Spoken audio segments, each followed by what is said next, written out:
남성 건강 분야에서 전립선 건강은 항상 매우 중요한 위치를 차지해 왔습니다.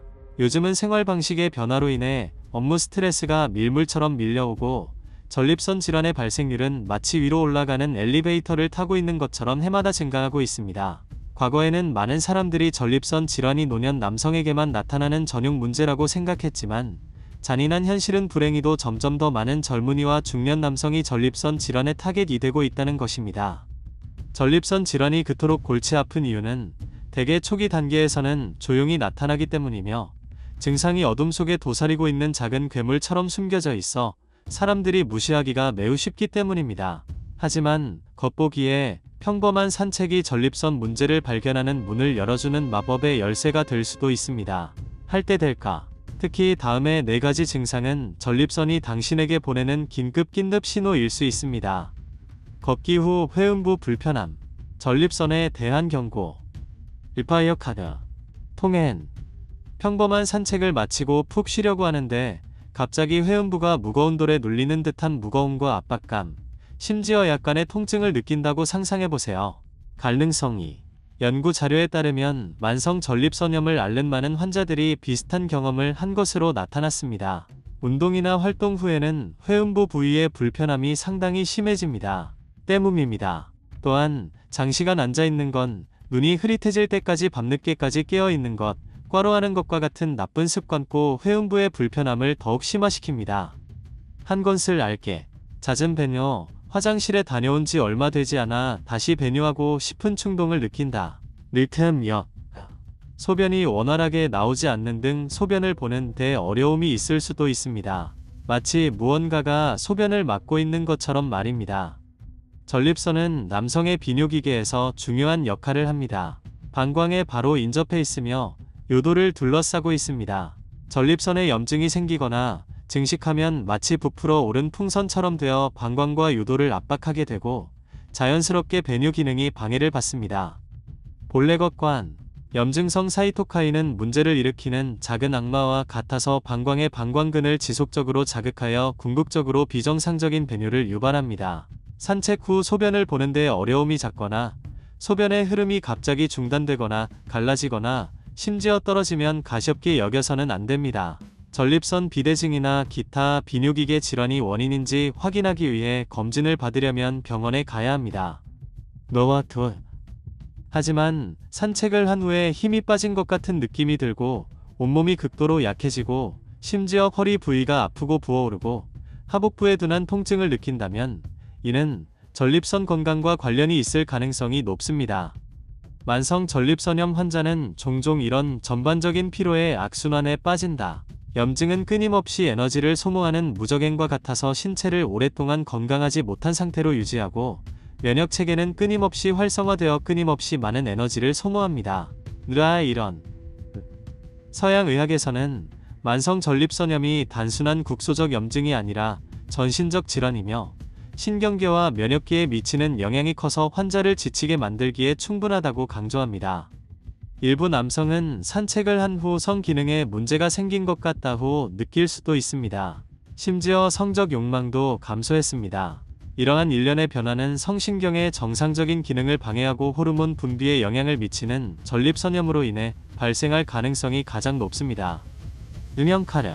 정자의 활력을 돋우기 위해 전립선액을 분비할 뿐만 아니라 남성 호르몬의 대사와도 밀접한 관련이 있습니다. 겉과 우겉 형양해요. 서양의학에서는 이것이 만성 염증에 의한 신경 말단의 자극과 관련이 있을 수 있다고 생각합니다. 염증 요인으로 인한 통증과 불편함은 성적 반응에 브레이크를 밟는 것과 같습니다. 카오. 전립선 질환을 오랫동안 치료하지 않으면 도미노 효과처럼 작용하여 여러 개의 일련의 연쇄 반응이 일어날 수 있습니다. 더욱 심각한 것은 신장에도 영향을 미쳐 신장 기능 장애를 일으킬 수 있다는 것입니다. 또한 만성 전립선염은 불안, 우울증 등 심리적 문제의 원인이 될 수 있으며 심지어 부부 사이의 화목한 관계에도 영향을 미칠 수 있습니다. 특히 가족력에 전립선 질환이 있는 남성의 경우 전립선 건강에 더 많은 주의를 기울여야 합니다. 전립선 질환을 치료하는데 전통 중의학과 서양의학을 결합하는 것이 실제로 효과적인 방법임이 입증되었습니다. 전통 중의학은 전신을 치료하는 데 중점을 두고 있으며 대부분의 전립선 문제는 습기, 열, 혈액 정체와 관련이 있다고 생각합니다. 따라서 치료 시에는 열과 습기를 제거하는 효과가 있는 황병나무, 질경이 등의 한약재와 혈액순환을 촉진하고 어혈을 제거하는 효과가 있는 단삼, 홍화 등의 약재를 사용하고 여기에 침, 뜸 등의 전통요법을 병행하여 국소혈액순환과 기와 혈액의 흐름을 원활하게 합니다. 사용항고 또한 뜨거운 찜질이나 전립선 마사지와 같은 물리 치료법이 증상을 효과적으로 완화하는 데 자주 사용됩니다. 중의학과 서양의학을 결합하면 급성 증상을 빠르게 완화할 수 있을 뿐만 아니라 근본적으로 체질을 개선하고 질병의 재발을 예방할 수 있습니다. 걷김일타, 인터기화. 식단 측면에서는 맵고 자극적인 음식을 덜 먹고 술도 덜 마셔야 합니다. 호박씨, 굴, 견과류 등 아연이 풍부한 음식을 더 많이 섭취하는 것이 좋습니다. 이러한 음식은 전립선의 질병 저항력을 강화할 수 있습니다. 규칙적인 성생활도 전립선을 보호하는 작은 비법입니다. 의사들은 다음과 같이 제안합니다. 전립선 질환이 있는 경우 자신을 해치지 않도록 이러한 일을 하지 마십시오.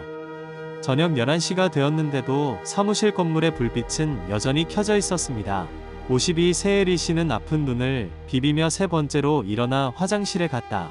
마침 한 3개월이로 저는 때때로 허리 아랫부분에 둔한 통증을 느낍니다. 들고 일어서요. 병변이 이미 호두만한데 다행히 너무 늦지 않게 발견됐어요. 하지만 지금부터 당장 멈춰야 할 일들이 있습니다. 리 선생님의 긴장된 표정을 보고 의사는 흰 종이 한 장을 꺼내어 주의사항을 하나하나 적기 시작했습니다. 먼저, 늦게까지 깨어있으면 저항력이 떨어져 암세포가 허점을 찾기가 더 쉬워집니다. 리 씨는 종종 새벽 2시나 3시에 잠자리에 들었던 것을 기억하며 그것을 후회하지 않을 수 없었다. 또한 식단을 완전히 바꿔야 합니다. 라고 의사는 덧붙였다. 사회 활동이 많으니 고기, 생선, 튀긴 음식은 덜 드세요. 매일 최소 450g 1파운드의 신선한 채소를 섭취하고 사과나 블루베리 같은 과일도 더 많이 드세요. 과일에 함유된 항산화 성분은 신체가 암세포와 싸우는데 도움을 줄 수 있습니다.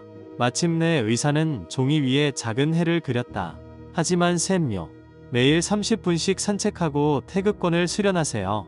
이렇게 하면 체력 소모 없이 면역력을 강화할 수 있습니다. 전립선암은 중년 남성을 표적으로 삼고 있으며 이 공범들은 조용히 나쁜 짓을 하고 있습니다. 남성 병원에는 리 씨와 같은 환자가 매일 찾아온다.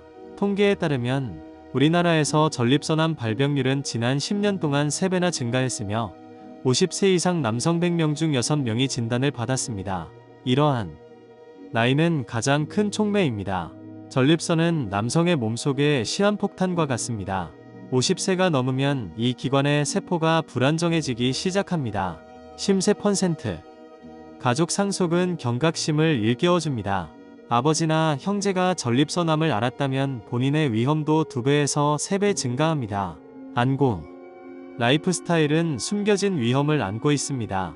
오랜 시간 책상에 앉아있고 테이크아웃으로 찐 돼지고기와 튀긴 닭고기를 먹고 주말에는 소파에 누워서 휴대폰을 보는 이러한 전형적인 앉아서 하는 고지방 다이어트 모델은 수많은 중년 남성의 건강 방어력을 파괴하고 있습니다. 펌센트 거슬로나 타났습니다. 눈에 보이지 않는 환경적 살인자. 그림 그리기, 가죽 가공 등의 직종에 종사하는 사람들은 벤젠, 포르말데히드와 같은 화학물질에 장시간 노출되며 이들의 전립선 세포는 암에 걸릴 가능성이 더 높습니다. 자동차 수리점에 노련한 기술자들이 작업할 때 적절한 보호 장비를 갖추지 않으면 10년 이상 후에 위험이 나타날 수 있는 것과 마찬가지입니다. 까라나드비. 전립선암 진단은 치료의 시작일 뿐입니다. 일상생활에서 내리는 선택이 최종 결과를 결정하는 경우가 많습니다. 이러한 잘못된 행동은 자신도 모르게 상태를 악화시킵니다. 대안, 수만을 중단했습니다. 그 결과 종양은 3개월 후에 빠르게 퍼졌습니다. 기억하세요. 암을 치료한다고 주장하는 민간요법은 건강을 해칠 수 있습니다. 무시할 것, 한질몰 탑니다. 마치 어떤 사람들이 내분비 치료제의 부작용을 싫어하여 허가 없이 복용량을 줄여 결국 암세포가 재발하는 것과 마찬가지입니다. 과로와 과도한 신체 사용. 일부 환자는 일을 할 수 있다는 것은 내 몸이 아직 괜찮다는 것을 의미한다고 생각하고 계속해서 초과 근무를 하고 사교 활동을 합니다. 사람들은 신체가 암세포와 싸울 때 모든 에너지가 소중하다는 사실을 잘 모르고 과도한 피로로 인해 면역 체계가 탄약과 식량을 고갈시킨다는 사실도 모릅니다. 맛이 진한 음식을 계속 먹는 것, 바베큐, 냄비 요리, 튀긴 음식은 매력적이지만 고지방 식단은 암세포의 성장을 촉진할 수 있습니다. 술 경음감, 레진다 느라룬거가 좋은 기분이 면역 기능을 조절할 수 있다는 것을 알아야 하며 가족 및 친구와의 대화, 재활 그룹 활동에 참여하는 것은 모두 암과 싸우는 좋은 약입니다. 리 씨는 병원을 나서면서 지시사항이 적힌 종이를 접어 주머니에 넣었습니다. 암과의 싸움은 장기적인 싸움입니다. 밤늦게까지 깨어있지 않고 흡연과 음주의 작별 인사를 하는 것부터 시작하세요. 응어.